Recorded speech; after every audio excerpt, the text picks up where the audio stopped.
Hi ಸ್ನೇಹಿತರೆ, welcome to our channel Mithun Raj ಅಡುಗೆ ಮನೆ. ಇವತ್ತಿನ ವಿಡಿಯೋದಲ್ಲಿ ಸ್ಪೆಷಲಾಗಿ ನಾನು ಆಂಧ್ರ ಸ್ಪೆಷಲ್ ಚಟ್ನಿನ ಮಾಡಿ ತೋರಿಸ್ತಾ ಇದ್ದೀನಿ. ತುಂಬ ಅಂದರೆ ತುಂಬ ರುಚಿಯಾಗಿರುತ್ತೆ. ಬಾಯಿಗೆ ಏನು ಸೇರ್ತಿಲ್ಲಪ್ಪ, ಸ್ವಲ್ಪ ಜ್ವರ ಬಂದಿದೆ, ನೆಗಡಿ, ಇಂಥ ಟೈಮಲ್ಲಿ ಏನು ತಿನ್ನೋಕ್ಕೆ ಮನಸ್ಸಾಗೋದಿಲ್ಲ. ಅಂಥ ಟೈಮಲ್ಲಿ ಜಸ್ಟ್ 2 ನಿಮಿಷದಲ್ಲಿ ಪಟ ಅಂತ ಗ್ಯಾಸ್ ಸಹಾಯ ಇಲ್ಲದೆ ಮಾಡುವಂಥ ಚಟ್ನಿ ಇದು. ತುಂಬ ಸುಲಭವಾಗಿ ಮಾಡ್ಕೋಬೋದು. ಟೇಸ್ಟ್ ಅಂತೂ ಸೂಪರಾಗಿರುತ್ತೆ. ತಡ ಮಾಡದೆ ಯಾವ ಥರ ಮಾಡಬೇಕಂತ ತೋರಿಸ್ತೀನಿ. ಅದಕ್ಕಿಂತ ಮೊದಲು ಬೇಕಾಗುವ ಸಾಮಗ್ರಿಗಳೆಲ್ಲ ಹೇಳ್ತೀನಿ. ನಾನಿಲ್ಲಿ 10 ರಿಂದ 15 ಹಸಿಮೆಣಸಿನ್ಕಾಯಿ ತೊಗೊಂಡಿದ್ದೀನಿ. ಈ ಥರ ಕೆಂಪಗಾಗಿದ್ರೂ ಕೂಡ ಚೆನ್ನಾಗಿರುತ್ತೆ, ಅದನ್ನು ಕೂಡ ಹಾಕ್ಕೊಳ್ಳಿ.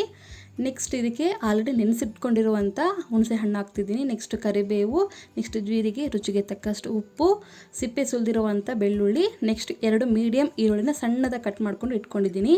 ಒಂದು ಮಿಕ್ಸಿ ಜಾರಲ್ಲಿ ಫಸ್ಟಿಗೆ ನಾನು ಹಸಿಮೆಣಸಿನ್ಕಾಯಿ ಹಾಕ್ಕೊತೀನಿ.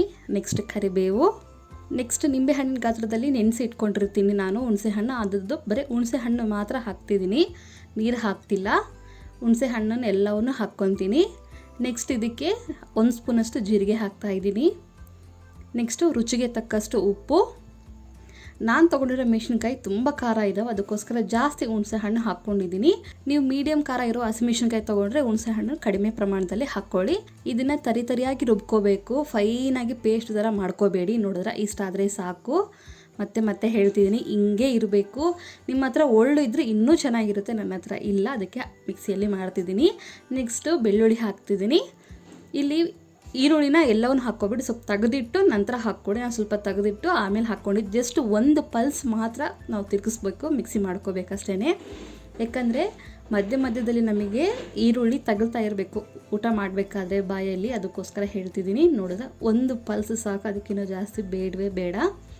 ನೋಡಿದ್ರೆ ಹಿಂಗೆ ಆಗಬೇಕು, ಇಷ್ಟೇ ಪ್ರಮಾಣದಲ್ಲಿ ಆದರೆ ಸಾಕು. ಸ್ವಲ್ಪ ತೆಗೆದಿಟ್ಟಿರ್ತೀವರ ಈರುಳ್ಳಿ, ಅದನ್ನು ಕೂಡ ಹಾಕಿಬಿಟ್ಟು ಮಿಕ್ಸ್ ಮಾಡಿಕೊಂಡು ಬಿಸಿ ಅನ್ನದ ಜೊತೆಗೆ ತಿಂದರೆ ಅಂತೂ ಸೂಪರಾಗಿರುತ್ತೆ. ಒಮ್ಮೆ ಟ್ರೈ ಮಾಡಿ ನೋಡಿ, ಸಖತ್ತಾಗಿರುತ್ತೆ. ನೆನಪಿದೆ ಅಲ್ಲ, ಖಾರದ ಮೆಣಸಿನ್ಕಾಯಿ ಆಗಿದ್ದರೆ ಹುಣಸೆ ಹಣ್ಣು ಸ್ವಲ್ಪ ಜಾಸ್ತಿ ಹಾಕ್ಕೊಳ್ಳಿ. ಇಲ್ಲ ನಾವು ಮೀಡಿಯಮಾಗೆ ಖಾರ ಇದ್ದಾವೆ ಅಂತಂದರೆ ಸ್ವಲ್ಪ ಹುಣಸೆ ಹಣ್ಣನ್ನು ಕಡಿಮೆ ಪ್ರಮಾಣದಲ್ಲಿ ಹಾಕ್ಕೊಳ್ಳಿ. ಇಷ್ಟೇ ನೋಡಿ, ಸಿಂಪಲ್ 2 ನಿಮಿಷ ಸಾಕಿದ್ದಕ್ಕಿಂತ ಜಾಸ್ತಿ ಬೇಡ. ಬಿಸಿ ಅನ್ನದ ಜೊತೆಗೆ ಅಂತೂ ಎಕ್ಸಲೆಂಟ್ ಆಗಿರುತ್ತೆ. ರೊಟ್ಟಿ, ಚಪಾತಿ, ಮುದ್ದೆ ಎಲ್ಲದಕ್ಕೂ ಸೂಪರ್ ಅಂತ ಹೇಳ್ಬೋದು. ಎಷ್ಟು ಸಿಂಪಲ್ ಅಲ್ವಾ, ಜಸ್ಟ್ 2 ಮಿನಿಟ್ಸ್ ಮ್ಯಾಗಿ ಥರ 2 ಮಿನಿಟ್ಸ್ ಚಟ್ನಿ ಅಂತ ಹೇಳ್ಬೋದು. ಖಂಡಿತ ಈ ರೆಸಿಪಿ ಇಷ್ಟ ಆಗುತ್ತೆ ಅಂದ್ಕೊಂಡಿದ್ದೀನಿ. ಇಷ್ಟ ಆದರೆ ನನ್ನ ಚಾನಲ್ನ ಲೈಕ್, ಶೇರ್, ಸಬ್ಸ್ಕ್ರೈಬ್ ಮಾಡ್ಕೋದನ್ನು ಮಾತ್ರ ಮರಿಬೇಡಿ, ಓಕೆನಾ? ಮುಂದಿನ ವಿಡಿಯೋದಲ್ಲಿ ಮತ್ತೆ ಸಿಗ್ತೀನಿ. ಅಲ್ಲಿವರೆಗೂ ಟೇಕ್ ಕೇರ್, ಬಾಯ್.